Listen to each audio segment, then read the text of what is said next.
MTV news Kannada ವಾಹಿನಿಗೆ ಸ್ವಾಗತ. ವೈದ್ಯರು, ವಕೀಲರು ಹಾಗೂ ವಿದ್ಯಾರ್ಥಿಗಳಿಗೆ ಪ್ರತಿಭಾ ಪುರಸ್ಕಾರ ಕಾರ್ಯಕ್ರಮ ಸುನ್ನಿ ಮುಸ್ಲಿಂ ಜಮಾತ್ ಕಮಿಟಿ ಅರಸೀಕೆರೆ ನಗರದ ಹುಳಿಯ ರಸ್ತೆಯಲ್ಲಿ ಇರುವಂತಹ ಎಸ್ಎಂಜೆ ಸಮುದಾಯ ಭವನದಲ್ಲಿ ಸುನ್ನಿ ಮುಸ್ಲಿಂ ಜಮಾತ್ ಕಮಿಟಿ ವತಿಯಿಂದ ಪ್ರತಿ ವರ್ಷದಂತೆ ಹೆಸರಾಂತ ಸೂಫಿ ಸಂತರು ಆದ ಹಜರತ್ ಇಮಾಮ್ ಗಜಾಲಿ ಮೆರಿಟ್ ವಿದ್ಯಾರ್ಥಿ ವೇತನ ಕಾರ್ಯಕ್ರಮ ಆಯೋಜನೆ ಮಾಡಲಾಗಿದೆ. ಕಾರ್ಯಕ್ರಮದ ಉದ್ಘಾಟನೆಯನ್ನ ಕಾರ್ಯಕ್ರಮದಲ್ಲಿ ಉಪಸ್ಥಿತರಿದ್ದ ಎಲ್ಲಾ ಗಣ್ಯರು ಗಿಡಕ್ಕೆ ನೀರು ಹಾಕುವುದರ ಮೂಲಕ ಉದ್ಘಾಟಿಸಿದರು. ಕಾರ್ಯಕ್ರಮದಲ್ಲಿ 2024-25ನೇ ಸಾಲಿನ ಎಸ್ಎಸ್ಎಲ್ಸಿ ಹಾಗೂ ಪಿಯುಸಿಯಲ್ಲಿ ಹೆಚ್ಚಿನ ಅಂಕ ಪಡೆದ ವಿದ್ಯಾರ್ಥಿಗಳಿಗೆ ವಿದ್ಯಾರ್ಥಿ ವೇತನ ನೀಡಿ ಸನ್ಮಾನಿಸಿದ್ರು ಹಾಗೂ ನಗರದ ಮುಸ್ಲಿಂ ಸಮುದಾಯದ ವೈದ್ಯರು ಹಾಗೂ ವಕೀಲರನ್ನ ವಿಶೇಷವಾಗಿ ಸನ್ಮಾನಿಸಿದ್ರು. ಈ ಕಾರ್ಯಕ್ರಮದಲ್ಲಿ ಮುಖ್ಯ ಅತಿಥಿಗಳಾಗಿ ಆಗಮಿಸಿದ ದಕ್ಷಿಣ ಕನ್ನಡದ ಸಿವಿಲ್ ಜಡ್ಜ್ರವರು ಆದ ಜೈಬ್ ಉನೀಸಾ, ವಕ್ಫ್ ಕೌನ್ಸಿಲ್ ಉಪಾಧ್ಯಕ್ಷರು ಆದ ಎನ್ಕೆಎಂ ಶಾಫಿ ಸಂತಿ ಹಾಗೂ ಅರಸೀಕೆರೆ ನಗರಸಭೆ ಮಾಜಿ ಅಧ್ಯಕ್ಷರು ಆದ ಎಂ ಸಮೀಉಲ್ಲಾ ಅವರು ಮಾತನಾಡಿ ವಿದ್ಯಾರ್ಥಿಗಳಿಗೆ ಹಲವು ಸಲಹೆ ಸೂಚನೆಗಳನ್ನು ನೀಡಿ ಕಮಿಟಿಯವರು ಆಯೋಜನೆ ಮಾಡಿರುವ ಈ ಕಾರ್ಯಕ್ರಮದಿಂದ ವಿದ್ಯಾರ್ಥಿಗಳಿಗೆ ಹೆಚ್ಚಿನ ಪ್ರೋತ್ಸಾಹ ದೊರಕುತ್ತೆ ಎಂದು ಹೇಳಿ ಕಮಿಟಿಯವರ ಈ ಕಾರ್ಯದ ಬಗ್ಗೆ ಶುಭ ಹಾರೈಸಿದ್ದಾರೆ. ಅರಸೀಕೆರೆ ಸುನ್ನಿ ಜಾಮಿಯಾ ಮಸೀದಿ ಧರ್ಮಗುರುಗಳು ಆದ ಮೌಲಾನಾ ನಜರ್ ಆಲಂ ಸಾಬ್ ಮಕ್ಕಳ ಉತ್ತಮ ಭವಿಷ್ಯಕ್ಕಾಗಿ ಆಶೀರ್ವದಿಸಿದ್ರು. ಮುಸ್ಲಿಮರು ಜಡ್ಜ್ ಆಗಬೇಕು, ಅದೇ ರೀತಿ ಡಿಸಿ ಆಗಬೇಕು, ಐಎಎಸ್ ಆಫೀಸರ್ ಆಗಬೇಕು, ಐಪಿಎಸ್ ಆಫೀಸರ್ ಆಗಬೇಕು, ಸೈಂಟಿಸ್ಟ್ ಆಗಬೇಕು. ಇದೆಲ್ಲ ನಾವು ಭಾಷಣದಲ್ಲಿ ಹೇಳ್ತಾ ಇದ್ದೀವಿ. ಈಗ ನಾನು ಮೊನ್ನೆ ತುಮಕೂರಿಗೆ ಹೋಗಿದ್ದೆ ಕಳೆದ 3 ತಿಂಗಳು ಮುಂಚೆ. ಅಲ್ಲೊಬ್ರು ನಿಮ್ಮ ಅರಸೀಕೆರೆ ಸಂಬಂಧ ಏನೋ ಇರಬೇಕು. ಅರಸೀಕೆರೆ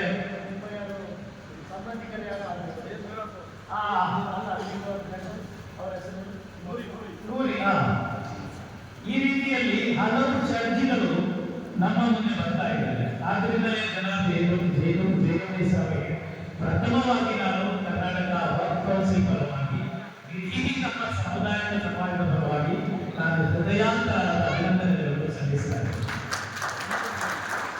ಇನ್ನೂ ಇಂಥವರು ಬರಬೇಕು. ಈಗಾಗಲೇ ಮೌಲಾನ ಮಾತಾಡಿದ್ರು, ನೀವು ಕೇಳಿಸ್ಕೊಂಡ್ರ आप लोग सुनेगा इस्लाम का इसमें रोशनी में इस्लामिक ಚರಿತ್ರೆಯಲ್ಲಿ ವಿಜ್ಞಾನಕ್ಕೆ ಇಲಿಮಿಗೆ ವಿದ್ಯಾಭ್ಯಾಸಕ್ಕೆ ಕೊಟ್ಟಷ್ಟು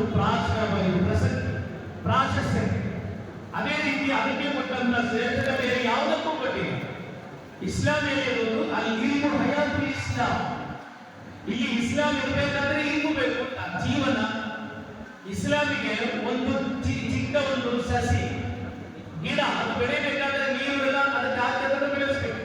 ಅದೇ ರೀತಿ ಇಸ್ಲಾಂ ಬೆಳಿಬೇಕಾದ್ರೆ ಇಲ್ಮು ಬೇಕು. ಆ ಇಲ್ಮಿಲ್ಲದೆ ಇಸ್ಲಾಂ ಬೆಳೆಯಲ್ಲ. ಆದ್ದರಿಂದಲೇ ಪವಿತ್ರ ಕುರ್ಆನ್ನಲ್ಲಿ 100 ಕಡೆಯಲ್ಲಿ ನೀವು ಕಾಣಬಹುದು ಶಿಕ್ಷಣದ ಮಹತ್ವ, ಶಿಕ್ಷಣದ ಶ್ರೇಷ್ಠತೆ और तालीम का फजीलत का बारे में आप देख सकते हैं. कुरान में हदीस ಅಲ್ಲಿ ಲಕ್ಷಾಂತರ ಹದೀಸ್. ಇಲ್ಲಿ ಯಾರಾದರೂ ಈ ಜಗತ್ತಿನಲ್ಲಿ ಅಲ್ಲಾಹನು ಬೆಲೆ ಕೊಟ್ಟಿರುವುದು ವಿಜ್ಞಾನಿಗಳಿಗೆ, ಇಲ್ಮು ಕೊಟ್ಟವರಿಗೆ ಮಾತ್ರ. ಅದ್ದುಲ್ಯಾ ಮಲಿಕೂನನ್ ವಲ್ಕೂನುಮ ಫೀಹಾ ಇಲ್ಲ ದಿಕ್ರುಲ್ಲಾಹಿ ವಮಾ ವಾಲ ವ ಆಲಿಮುನ್ ವ ಮುತಾಲಿಮುನ್. ಪ್ರವಾದಿ ಮುಹಮ್ಮದ್ ರಸೂಲುಲ್ಲಾಹಿ ಸಲ್ಲಲ್ಲಾಹು ಅಲೈಹಿ ವಸಲ್ಲಂ ಅವರು ಹೇಳುತ್ತಾರೆ, ಈ ಜಗತ್ತಿನಲ್ಲಿ ಅಲ್ಲಾಹ್ ಯಾರಿಗೂ ಬೆಲೆನೇ ಕೊಟ್ಟಿಲ್ಲ. ಈ ಜಗತ್ತಂತ ಹೇಳಿದ್ರೆ ನಶ್ವರವಾದಂತಹ ಲೋಕ. ಈ ಜಗತ್ತಿನಲ್ಲಿ ಅಲ್ಲಾಹನಿಗೆ ಅಲ್ಲಾಹ್ ಯಾರಿಗೂ ಬೆಲೆ ಕೊಟ್ಟಿಲ್ಲ. ಇಲ್ಲಿ ಬೆಲೆ ಕೊಟ್ಟಿರುವುದು ಅಲ್ಲಾಹ್ ಆಲಿಮ್ ಅಂದ್ರೆ ವಿದ್ಯಾಭ್ಯಾಸ ಇರುವವರು. ಆಲಿಮ್ ಅಂತ ಹೇಳಿದ್ರೆ ಬೆಲೆ ಮೌಲಾನ ಮಾತ್ರ ಅಲ್ಲ, ಅದು ತಪ್ಪಾಗ್ತಾ ಇದೆ ನಮ್ಮ ಕಡೆ. ಇಸ್ಲಾಂ ಅಲ್ಲಿ ಆಲಿಮ್ ಅಂತ ಹೇಳಿದ್ರೆ ವಿಜ್ಞಾನಿ, ಶರೀಅತ್ ಕಲಿತಂತಹ ಆಲಿಮ್ಗೆ ಮುಫ್ತಿ ಮೌಲಾನ ಅಂತ ಹೇಳ್ತೀವಿ. ಅದೇ ರೀತಿಯಲ್ಲಿ ಜಡ್ಜ್ ಕಲಿತಂತಹ ಅವರಿಗೂ ಜಡ್ಜ್ ಕಲಿತಂತಹ ಆಲಿಮ್ ಅಂತ ಹೇಳ್ತೀವಿ. ವಿಜ್ಞಾನಿಗಳು, ಅದೇ ರೀತಿಯಲ್ಲಿ ಡಾಕ್ಟರ್ಸ್ಗಳು, ಇದೆಲ್ಲ ಇಸ್ಲಾಂ ನಲ್ಲಿ ಹೇಳಿಕೊಟ್ಟಂತಹ ಪಾಠ. ನೀವು ಆಲೋಚನೆ ಮಾಡಬೇಡಿ. ರಸೂಲುಲ್ಲಾಹಿ ಸಲ್ಲಲ್ಲಾಹು ಅಲೈಹಿ ವಸಲ್ಲಂ ಪ್ರಥಮ ಜಡ್ಜ್ ಯಾರು? ಈ ಜಗತ್ತಿನ ಪ್ರಥಮ ಜಡ್ಜ್ ಯಾರು ಇಸ್ಲಾಂನಲ್ಲಿ? ಮುಹಮ್ಮದ್ ರಸೂಲುಲ್ಲಾಹಿ सल्लल्लाहु अलैहि वसल्लम. हुजूर सल्लल्लाहु अलैहि वसल्लम खुद ही जज थे मदीना में. जो कुछ मसला है तो भी उसका हल करने का हमें ಗೊತ್ತಿದೆ. ಹಿದಾಯತುಲ್ಲಾ ಅವರು ಸುಪ್ರೀಂ ಕೋರ್ಟ್ ನ ಜಡ್ಜ್ ಆಗಿದ್ದರು. ಈ ಭಾರತದ ರಾಷ್ಟ್ರಪತಿಗಳು. ನಮಗೆ ಎಷ್ಟು ಹೆಮ್ಮೆ ನೋಡಿ. 1900ರ ಆ ಕಾಲದಲ್ಲೇ ಹಿದಾಯತುಲ್ಲಾ ಅವರು ಜಡ್ಜ್ ಆದರು. ಅದೇ ರೀತಿಯಲ್ಲಿ ಅಮೆರಿಕದಲ್ಲಿ ಎಷ್ಟು ಜಡ್ಜಿಗಳು ಬಂದರು. ಹಲವಾರು ಜಡ್ಜಿಗಳು ಮುಸಲ್ಮಾನ್ ಜಡ್ಜಿಗಳು ಈ ಭಾರತದಲ್ಲಿ ಇರುತ್ತಿದ್ದಾರೆ. ಅಮೆರಿಕದಲ್ಲಿ ಹಲವಾರು ಜಡ್ಜಿಗಳು ಮುಸ್ಲಿಂ ಜಡ್ಜಿಗಳು ಬಂದಿದ್ದಾರೆ. ಅದರ ಖುಷಿಯದು ನೋಡುವಾಗ ಸಂತೋಷ ಆಗುತ್ತೆ.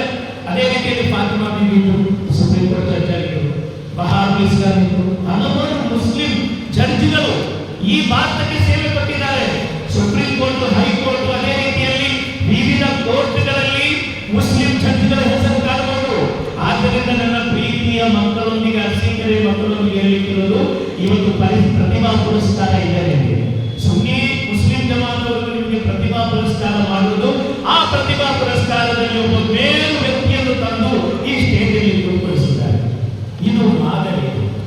ಅಲ್ಲಿ ಕೂತ್ಕೊಳಿಸಿ ನಿಮ್ಗೆ ಪ್ರೇರಣೆಯಾಗಬೇಕು. ಇಂತಹ ಒಬ್ಬ ಈ ಅರಸೀಕೆರೆಯ ಒಬ್ಬ ಮಗಳು ಕಲಿತು ದೊಡ್ಡವಳಾಗಿ ಇವತ್ತೊಂದು ಜಡ್ಜ್ ಸ್ಥಾನದಲ್ಲಿ ರೀಚ್ ಆಗಿದ್ದಾರೆ, ತಲುಪಿದ್ದಾರೆ. ನೀವು ಅದೇ ರೀತಿಯಾಗಿ ಎಂಬ ದೊಡ್ಡದಾದಂತಹ ಸಂದೇಶವನ್ನು ಇವತ್ತು ಸುನ್ನಿ ಮುಸ್ಲಿಂ ಜಮಾತ್ ಅವರು ನಿಮಗೆ ಈ ರೀತಿಯಲ್ಲಿ ಪ್ರಾಕ್ಟಿಕಲ್ ಆಗಿ ಕೊಡ್ತಾ ಇರುವಾಗ ನೀವೆಲ್ಲರೂ ಚರ್ಚ್ಗಳಾಗಬೇಕು, IAS IPS ಆಗಿರಬೇಕು. ಅದೇ ರೀತಿಯಲ್ಲಿ ಕಾಂಪಿಟೇಟಿವ್ ಎಕ್ಸಾಮಿನೇಷನ್ ಅಲ್ಲಿ ನೀವೆಲ್ಲರೂ ಸೇರಬೇಕು. ರೈಲ್ವೆ, ಆರ್ಮಿ ಮುಂತಾದ ಲಕ್ಷಾಂತರ ಉದ್ಯೋಗ ಇದೆ ಭಾರತದ್ದು. ನಾನು ಒಬ್ಬರು ಚೇರ್ಮನ್ ಆಗಿದ್ದಾಗ ಬ್ಯಾಂಗ್ಳೂರಲ್ಲಿ 35,000 ಸ್ಕ್ವೇರ್ ಫೀಟ್ ಅಲ್ಲಿ ವಕ್ಫ್ ಲ್ಯಾಂಡ್ ಅಲ್ಲಿ 30 ಕೋಟಿ ರೂಪಾಯಿಯ ಕಾಂಪಿಟೇಟಿವ್ ಎಕ್ಸಾಮಿನೇಷನ್ ನ ಒಂದು ಸೆಂಟರ್, ಟ್ರೈನಿಂಗ್ ಸೆಂಟರ್ಗೆ ನಾನು ಲ್ಯಾಂಡ್ ಹೆಸರು ಮಾಡಿಸಿದೆ. ಯಾಕೆ ಗೊತ್ತಾ? ನಮ್ಮಲ್ಲಿ ಬರೀ IAS IPS ಮಾತ್ರ ಅಲ್ಲ, SDA, MDA, ಆರ್ಮಿ, ರೈಲ್ವೆ, ಅದೇ ರೀತಿ ಫಾರೆಸ್ಟ್ ಡಿಪಾರ್ಟ್ಮೆಂಟ್, ಯಾವುದೆಲ್ಲ ಡಿಪಾರ್ಟ್ಮೆಂಟ್ ಅಲ್ಲಿ ಮುಸ್ಲಿಂ ಉದ್ಯೋಗಿಗಳನ್ನು ಅಲ್ಲಿ ನೇಮಕ ಮಾಡಲು ಸಾಧ್ಯವೋ ಅಲ್ಲೆಲ್ಲ ನಮ್ಮ ಮಕ್ಕಳು ಮುಂದೆ ಬರಬೇಕು. SSLC ನಂತರ PUC, ಕೆಲವು ಮಕ್ಕಳಿಗೆ ಡಿಗ್ರಿ ಹೋಗೋಕ್ಕಾಗಲ್ಲ, ಎಂಟ್ರಾನ್ಸ್ ಹೋಗ್ಬೋದು, ಪೊಲೀಸ್ ಉದ್ಯೋಗದಲ್ಲಿ ಹೋಗ್ಬೋದು, ನಂತರ BA ಆಗ್ಬೋದು, ಏನು ವಿಲೇಜ್ ಅಕೌಂಟೆಂಟ್ ಆಗ್ಬೋದು, ರೆವಿನ್ಯೂ ಡಿಪಾರ್ಟ್ಮೆಂಟ್ ಅಲ್ಲಿ, ಯಾವುದೆಲ್ಲ ಡಿಪಾರ್ಟ್ಮೆಂಟ್ ಅಲ್ಲಿ ನಿಮ್ಮ ಅರ್ಹತೆಗೆ ತಕ್ಕುದಾದಂತ ಎಲ್ಲರೂ ಜಡ್ಜ್ ಆಗೋಕ್ಕಾಗಲ್ಲ, ಎಲ್ಲರೂ IAS IPS ಆಗ್ಲಿಕ್ಕಾಗಲ್ಲ, ಎಲ್ಲರೂ ಲಾಯರ್ ಮತ್ತು ಇಂಜಿನಿಯರ್ ಆಗೋಕ್ಕಾಗಲ್ಲ. ಎಷ್ಟು ನಿಮಗೆ ಸಾಧ್ಯವೋ ನೀವು ಓದಿದ್ದಕ್ಕೆ ನೀವು ಟ್ರೈ ಮಾಡಬೇಕು, ಪ್ರಯತ್ನ ಮಾಡಬೇಕು. ಅಲ್ಲಾಹ್ ತೌಫೀಕ್ ನೀಡಲಿ. ಈ ನಿಟ್ಟಿನಲ್ಲಿ ಎಲ್ಲವನ್ನು ಮಾರಾಟ ಮಾಡಿ ಅವರು ಬೀದಿಗೆ ಬಂದಿರ್ತಾರೆ.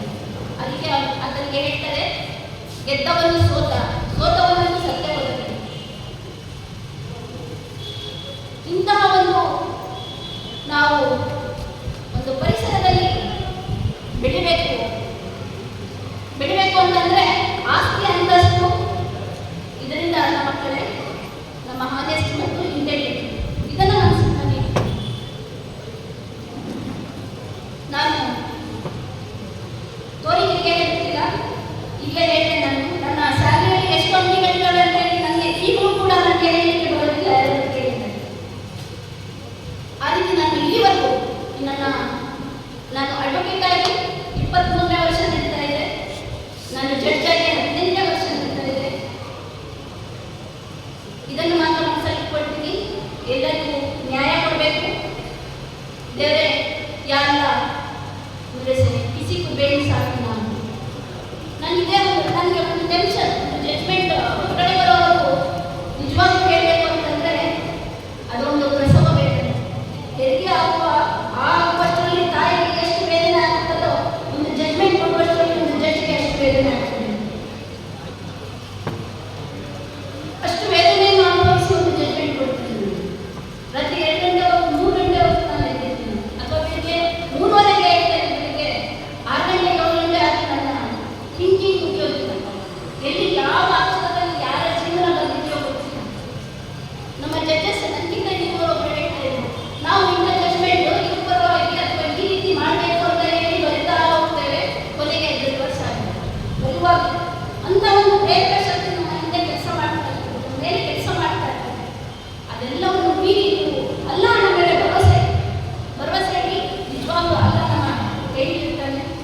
ನಮ್ಮ ಒಂದು ನ್ಯಾಯಕ್ಕೆ ನ್ಯಾಯ ಒದಗಿಸಿಕೊಂಡು ನ್ಯಾಯ ಒದಗಿಸುವುದೆಂದರೆ ನಾವು ನಮ್ಮ ಕೆಲಸವನ್ನು ಯಾವುದೇ ಕೆಲಸ ಇದೆ, ನನ್ನ ಜಡ್ಜ್ ಕೆಲಸ ಅಂತ ಹೇಳುತ್ತಿಲ್ಲ, ಎಲ್ಲರಿಗೂ ಜಡ್ಜ್ ಕಲಿಸಿರುತ್ತಿಲ್ಲ ಅಥವಾ ಆಗಲಿಕ್ಕೆ ಸಾಧ್ಯ ಆಗುತ್ತಿಲ್ಲ, ಅಥವಾ ಅವರ ದಾರಿಗಳು ಎಲ್ಲರೂ ಜಡ್ಜ್ ಆದರೆ ಪ್ರಪಂಚದಲ್ಲಿ ಬೇರೆ ಕೆಲಸ ಮಾಡುವಾಗ ಹೀಗೆ ಯಾವುದೇ ಒಂದು ಕೆಲಸವನ್ನು ನಾವು ತೊಡಗಿಕೊಂಡಾಗ ಅದು ಕಸ ಗುಡಿಸುವುದರಲ್ಲಿ ಅದರಲ್ಲೂ ಕೂಡ ನಾವು ಒಂದು ಶ್ರದ್ಧೆ ಇಟ್ಟು ಕೆಲಸ ಮಾಡಬೇಕು.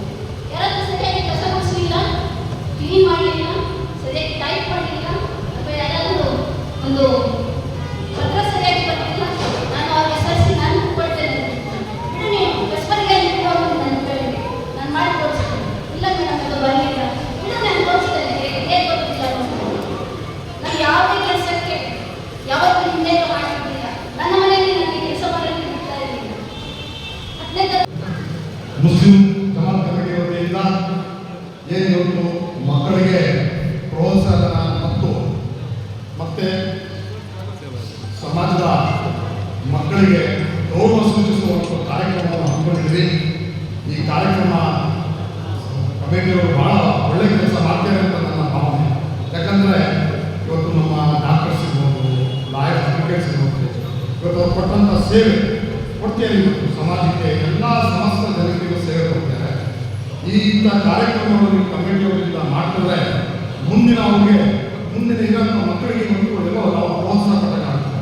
ಯಾಕೆ ಮುಂದೆ ನಾವು ನಮ್ಮ ಸಮಾಜಕ್ಕೆ ಕೊಟ್ಟಂಥ ಸೇವೆ ಇಡೀ ಎಲ್ಲ ಸಮಸ್ತ ಜನರಿಗೆ ಕೊಟ್ಟಂಥ ಸೇವೆಯನ್ನು ಮಾಡಿದ್ರೆ ಯಾವಾಗ ನಮ್ಮ ಕಮಿಟಿ ಗುರುತಿಸ್ತಾರೆ ಅನ್ನೋ ಭಾವನೆಯಿಂದ ಇಂಥ ಒಳ್ಳೆಯ ಕೆಲಸ ಮಾಡ್ತಾ ಇದ್ದೀವಿ. ಇದರ ಜೊತೆ ಇವತ್ತೇನು ಎಲ್ಲ ಮಾಡ್ತೀವಿ, ಈ ಒಳ್ಳೆಯ ಕೆಲಸ ಯಾವತ್ತೂ ನಿಲ್ಲಿಸ್ಕೋಬಾರ್ದು. ಹಿಂದಿನ ಕಮಿಟಿಯಿಂದಲೂ ಪ್ರಾರಂಭವಾಗಿದೆ. ಮತ್ತು ಇದರ ಜೊತೆ ಮಕ್ಕಳಿಗೆ ಗುರುತಿಸಿ ಇವತ್ತು ಅವರಿಗೆ ಸ್ಕಾಲರ್ಶಿಪ್ ಕೊಟ್ಟಂಥ ಕೆಲಸ ಇದೆಯಲ್ಲ, ಇದು ಒಳ್ಳೆ. ಇವತ್ತಿನ ಈ ಭಾರತ ದೇಶದ ನಡೀತಾ ಒಂದು ವ್ಯವಸ್ಥೆಯಲ್ಲಿ ಇವತ್ತು ಬಹಳ ಅವಶ್ಯಕತೆ ಬೇಕು, ವಿದ್ಯೆ ಬೇಕು. ವಿದ್ಯೆ ಇಲ್ಲ ಅಂದರೆ ಈ ಪ್ರಪಂಚದಲ್ಲಿ ಬರ್ತಕ್ಕೆ ಸಾಧ್ಯನೇ ಇಲ್ಲ. ಯಾಕಂದರೆ ಈ ಹಿಂದೆ ಹೇಳ್ತಾ ಇದ್ದಾರೆ ನಮ್ಮ ಸರ್ವರು, ಇವತ್ತು ಟ್ರಂಪ್ ಅವರ ವಿರುದ್ಧವಾಗಿ ಇವತ್ತು ಒಂದು ದೇಶದಲ್ಲಿ ಒಬ್ಬ ನಮ್ಮ ಮುಸ್ಲಿಂ ಭಾರತ ದೇಶದ ಒಬ್ಬ ಮುಸ್ಲಿಂ ಪ್ರಜೆ ಒಬ್ಬ ವ್ಯಕ್ತಿ ಅವರ ವಿರುದ್ಧವಾಗಿ ಒಬ್ಬ ಪ್ರಜೆ ಗೆದ್ದೆ ಅಂದರೆ ಇದು ಅವರ ವಿದ್ಯೆ. ಈ ವಿದ್ಯೆಗೆ ಯಾವತ್ತೂ ಕೊನೆಯವರೆಗೂ ವಿದ್ಯೆ ಕಾಯ್ತಾರೆ. ದಯಮಾಡಿ ಇಂಥ ಕೆಲಸಗಳಿಗೆ ನಮ್ಮ ಕಮಿಟಿಯವರು ಬಹಳ ಪ್ರೋತ್ಸಾಹಬೇಕು. ಇಂಥ ಕೊಡಿ ಗುರುತಿಸಿ ಈ ಕಾರ್ಯಕ್ರಮದಿಂದಾಗೂ ಕಾರ್ಯಕ್ರಮ ತದನಂತರನೂ ಕೆಲವು ಓದಂಥ ವಿದ್ಯಾರ್ಥಿ ಗುರುತಿಸಿ ಅವರಿಗೆ ನಿಮ್ಮ ಸಹಕಾರ ಮಾಡಬೇಕು, ಸಹಾಯ ಮಾಡಬೇಕು ಅಂತ ಹೇಳಿದ್ದ. ಯಾಕಂದ್ರೆ ಇವತ್ತು ನಾವು ಈ ಕಾರ್ಯಕ್ರಮಕ್ಕೆ ನಮ್ಮೂರು ಹೆಣ್ಮಕ್ಳು ನಾವು ಕರೆಸಿ ಒಂದು ನಾವು ಆ ಸ್ಥಾನ ಕೊಡ್ತೀವಿ. ಯಾಕಂತಂದರೆ ಅವರ ನಡೆದಂಥ ದಾರಿಗೆ ಅವರ ಒಂದು ಸ್ಥಾನಕ್ಕೆ ನಾವು ಗೌರವ ಕೊಡ್ತಾ ಇದ್ದೀವಿ. ಈ ಥರ ಸ್ಥಾನಗಳು ನಮ್ಮಲ್ಲಿ ಉನ್ನತವಾಗಿ ಹೋಗಬೇಕು, ಹೊರಹೊಮ್ಮಬೇಕು. ನಮ್ಮಲ್ಲಿ ಕೆಲವು ಆಕಾರ ವಿಕಾರಗಳು ಇದ್ದಂಥ ಒಂದು ಕೆಲವು ಡಿಸ್ಕಸ್ ಮಾಡೋಂಥದ್ದು ಶಕ್ತಿ ಇದೆ, ಬಟ್ ಕೆಲವು ಹೊರಹೊಮ್ಮತಾ ಇಲ್ಲ. ಈ ಥರ ಕಾರ್ಯಕ್ರಮ ಮಾಡಿ ಅವರೆಲ್ಲ ಹೊರಹೊಮ್ಮುವಂಥ ಕಾರ್ಯಕ್ರಮ ಮಾಡಬೇಕು. ಇಂಥ ದೊಡ್ಡ ಸಮಾಜ ಗುರುತಿಸಬೇಕು. ಅದು ಹೇಳಿ ನಮ್ಮ ಶಾಖೆ ಇಡೀ ಕರ್ನಾಟಕ ರಾಜ್ಯದಲ್ಲಿ ಕೊಟ್ಟಂಥ ಸೇವೆ ಅದೇ. ಯಾಕಂದರೆ ಹಿಂದಿನ ಸರ್ಕಾರದವರು ಜವಾಬ್ದಾರಿ ತಗೊಂಡು ಹಿಂದಿನ ಸರ್ಕಾರದವರು ಇವತ್ತು ವಿಶ್ವಾಸದ ತಗೊಂಡು ಅವರು ಒಂದು ಸ್ಥಾನ ತಗೊಂಡು ಇವತ್ತು ಕರ್ನಾಟಕ ರಾಜ್ಯದಲ್ಲಿ ಕೊಟ್ಟಂಥ ಸೇವೆ.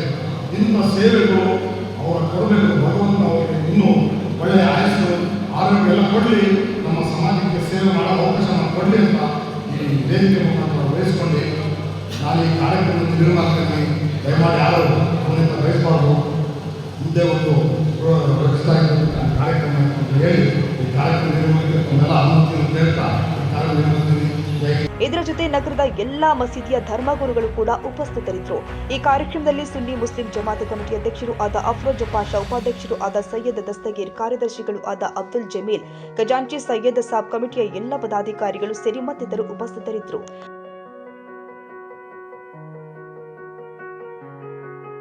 ತಾಜಾ ಸುದ್ದಿಗಾಗಿ ಎಂಟಿವಿ ನ್ಯೂಸ್ 24/7ಗೆ ಸಬ್ಸ್ಕ್ರೈಬ್ ಮಾಡಿ ಮತ್ತು ಬೆಲ್ ಐಕಾನ್ ಅನ್ನು ಒತ್ತಿ. ತಪ್ಪದೇ ಲಿಂಕ್ ಶೇರ್ ಮಾಡಿ.